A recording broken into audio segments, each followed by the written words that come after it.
such as rice meals, dim sums, quados, and shomai rice. With purpose of quick service and high quality food, Chowking has become a favorite of many, with across the Philippines locations at internationally or locally. Whether it is dining takeout or delivery, it continues to provide a satisfying and flavorful dining experiences. So here's the product of Chowking. It's a laureate product of Chowking, and my other members or roommates will discuss further about this product. Introduce you our second chosen food chain. We all know that Jollibee is more than just a fast food chain. It is a Filipino icon that's taken the world. Way back, Jollibee was founded in 1978 by Tony Tan Caprio. Jollibee has started as ice cream shop before transforming into a fast food sensation that combines the best of Western favorites with Filipino twist. In addition, Jollibee is known for its mouth-watering, juicy chicken joy, sweet and savory jolly spaghetti and burger steak. Jollibee is known as food arts not only in the Philippines but across the globe. With thousands of locations worldwide and triple fast impossible to forget. Jollibee has become a symbol of delicious, affordable comfort food that brings people together no matter where they are. The bestseller of the Chowking was introduced by the first reporter, Ms. Shane Inorio, which is the Chowking Laureate. So the reason why the Chowking Laureate is a bestseller for Chowking because of its exceptional value for its price, the product, for its taste or the flavor, and for its combination of products. So we all know that Filipinos love to eat a lot of food, and then by introducing this strategy, the Chowking Laureate, as you can see, kadagan kayo ang nakabutang niya ng mga pagkaon. So, kasagan sa mga Pinoy Manggol, we all have a small amount of money. So, by making that Chowking Laureate, maka-experience sa mga malagitan ng mga pagkaon na gina-offer sa Chowking.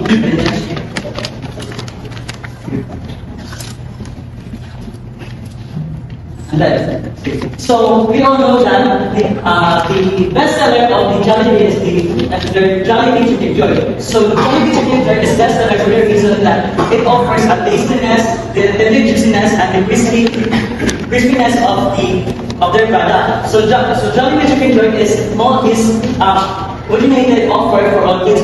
We all know as an observation na nagpunta sa mga Jollibee outlets, mostly of the customers are the mga young adults, millennials, and in-offer sa tanong mga nakatulong dito is all ages. So that is one of the marketing strategies sa Jollibee, bestseller. And this Jollibee also has an affordable price na kaya sa mga Pinoy, which is ang flavorful is preferable sa mga Pinoy. So that's why this product is the bestseller of Jollibee. So I'm going to compare both Chowking and Jollibee. So first is the taste of Jollibee. Jollibee, it is more like bold ang iyang kuwan, isip ang iyang flavoring, pero supporting ang iyang mga flavor. Ang kanang Jollibee, ang iyang chicken is more like tender, like crispy, juicy, and savory ang iyang sauce. Dayon, when it comes to Chowking naman ang Chowking it is more like savory ang iyang pero lisod i-explain ang iyang flavor. Lisod ang i-explain ang iyang taste. Because ang iyang taste is not like soy sauce, and like they also put some ginger sauce, and they also like sila umami, umami is like a Japanese seasonings na more siya sa sweetness. Dayon naman siya yung Asian na murang flavoring na more siya ulangi siya sa kwan.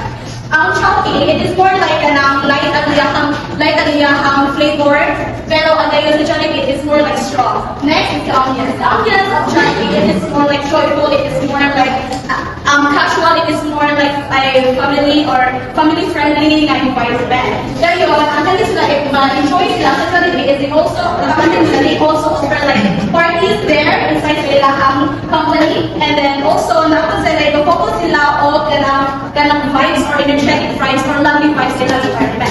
While ang story of the Chowking it is more like formal, it is more like relaxed, quiet, and calm. Dayon, ang kanina sila is ang Chowking is they also like sometimes when we go there, we will just going to sit there and then be comfortable to the environment. na because we always focus on like Asian traditional vibes of environment. Next is the packaging layout. The packaging layout is the Jollibee is more like colorful, it is more lively, it's more enthusiastic, while sa packaging sa Shopee it is more like simplicity, it is more like practical, it is more like minimalist na kailangan designs.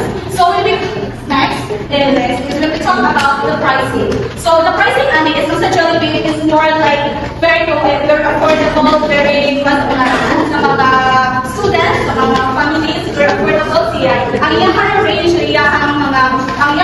siya mga menus is more like low to middle range of sa ilang pricing.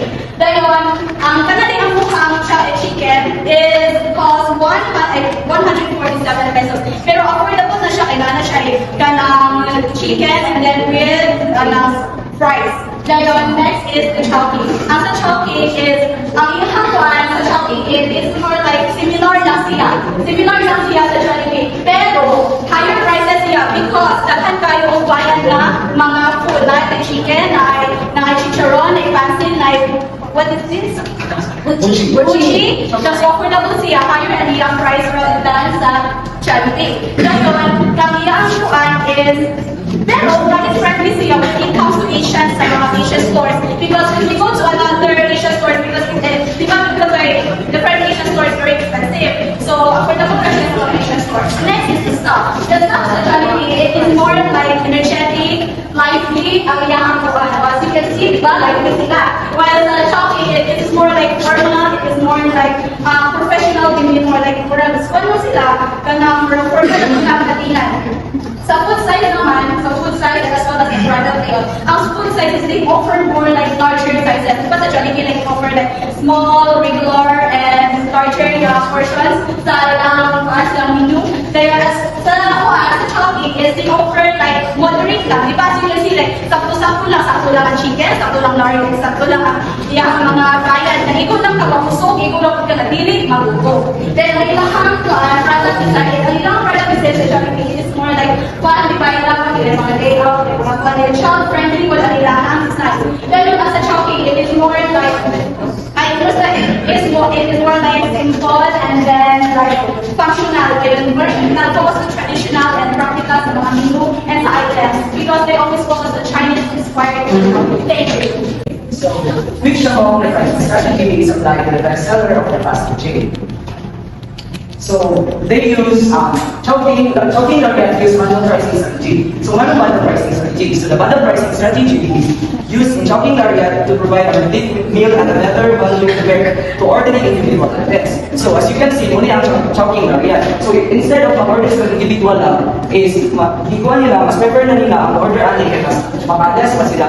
Lalo sa chicken, chicharon, fried rice, uchi, siomai, and so, how about the pricing prices and volume? So Chowking pairs Laureates with drinks at an discounted price. So lalo siya yung free drinks. So customer receive added volume while saving money. So ang mga customer is, mag-receive sila is, ganyan sila makapalit, which is training Laureate, kaya at the same time, mag-save pa sa same money kaya makalasa sila, and encourage customer to purchase big meals bundles.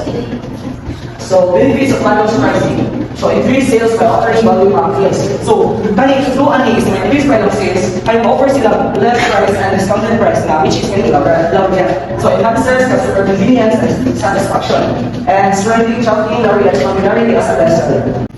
Jollibee is about selling knowledge and how to sell fast food business because it offers products such as chicken which are more correctly and widely accessible with strong on the regional market. Instead of synchronized network and cultural stated as a feel like this factor combined with successful global expansion locally and internationally. So, Jollibee's success as a top selling establishment and the is the development of taste and value. So, not that because it's a signature products like chicken joy and Johnny's Laurent. So, popular siya sa katagalan. Kung iba sa nila ang kapapis and then parang bringing They provide the land. And then, very affordable to tayo ang nilang price sa gamot sa